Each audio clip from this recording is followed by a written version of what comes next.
Welcome to the Next Up YouTube. So today's quick video, I'm going to discuss, looks like we have a software update. It is actually a small update, like a 14 megabyte file, if I believe. I'm looking at my phone. Yeah, 14 megabyte.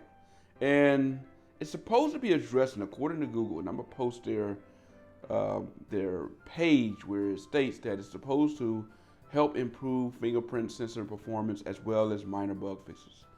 Now, for me, when I first saw that and heard about that being the update coming out, I was excited because of for me, one of my areas or negatives about this phone is the fingerprint sensor. Even though I love a lot of other things about this phone, the fingerprint sensor is a problem for me. Now, it's not to the point where I would say I can't use the phone at all, but it can get annoying. And I think a number of people kind of feel the same. As I think that's the common sentiment, or if it can be points off for this phone right here, is the fingerprint sensor. So, seeing that they kicked out an update, and I kind of actually felt that way before they kicked it out. I said, I feel like, this is a common complaint for a number of people. I can see Google addressing this to a software update, because I think a lot of the issues can be fixed with a software update.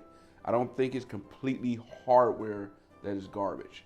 Now, get the update, running through it for a whole day. I'm gonna be honest with you. I don't feel like I've gained much from this software update. I'm gonna post a snippet of a video I took of me trying to unlock it on my phone, and I will say I'm getting the same amount of unlocks, or same performance that I was getting before the software update. Now, I don't know if this is more of a placebo, where it's like, okay, we tell everyone we got a software update to see if people notice it and the issue goes away, or if they really did kick out a software update and it's just not providing the improvement that I feel like, at least for me, I can't speak for everyone else out there. For those who did get the software update, if you've seen a improvement on your fingerprint sensor, definitely post it below. And it could be something as simple as if a bunch of people have, seen an improvement, I may very well go back in security settings and erase my fingerprints and rescan them all, if that could possibly help with that. But I am curious to see if a number of people are seeing this improvement with the fingerprint sensor.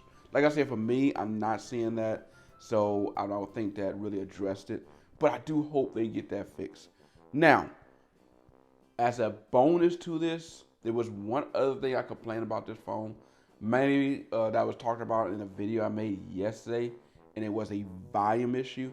Now, I was able to do that by boosting it with an app like a volume booster or something like that. I will show a snippet of that, what I've used. Now, I am not endorsing this app per se, because there are a number of apps that do similar things on the Play Store, and I highly recommend you go in there, you look at the reviews and see what works for you.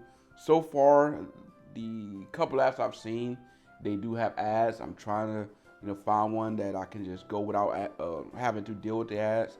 That's reasonable. Now, I'm not trying to pay quote monthly, or if it's like $1 a year type thing, I may be inclined to jump on board. But if we're talking about like $2 or $3 a month for an app, now I'm good. I'll stick with one of the free apps. But yeah, that for me, when I played around with the volume booster, that helped. And like I said, just a recap real quick. I complained that I said one of the things that I will say compared to the Pixel 6 Pro and my Z Fold 2 is the volume difference. And I noticed that when I'm in the cardio theater at my gym, when in the cardio theater, they're playing a movie, on the screen, which is fine. That's the point of that. But I like being in that dark room and being able to have my own movie going on in the background. Now, with my Z Fold 2, I can put my earbuds in, no matter if it's my Beats or whatever. It'll get loud enough where it almost, for the most part, drown out the sound that's coming from the background. Now, obviously, when they have like big bass sounds and stuff like that, I'm going to be able to hear it. But it's not to the point where it's taking me out of my movie. With the Pixel 6 Pro, and this is very similar to, I think, with my Pixel 4, now I think about it, 4 XL, with the volume just a little bit low. So having that booster really helped with that, and it kind of make up for that being there. Now, I think a number of apps would tell you if you use a volume booster, it does distort the sound a little bit. I'm gonna be honest with you. I was just playing around with it today. I will say, yeah, is there a distortion? It's there, but I don't think it's enough to take you out of what you're listening to.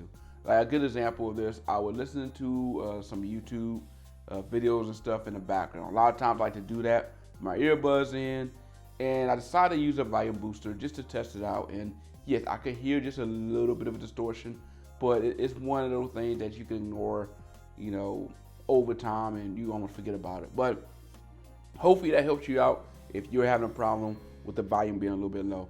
Anyway, that's my time. I'm gonna get out of here. Hopefully you guys have a happy Thanksgiving.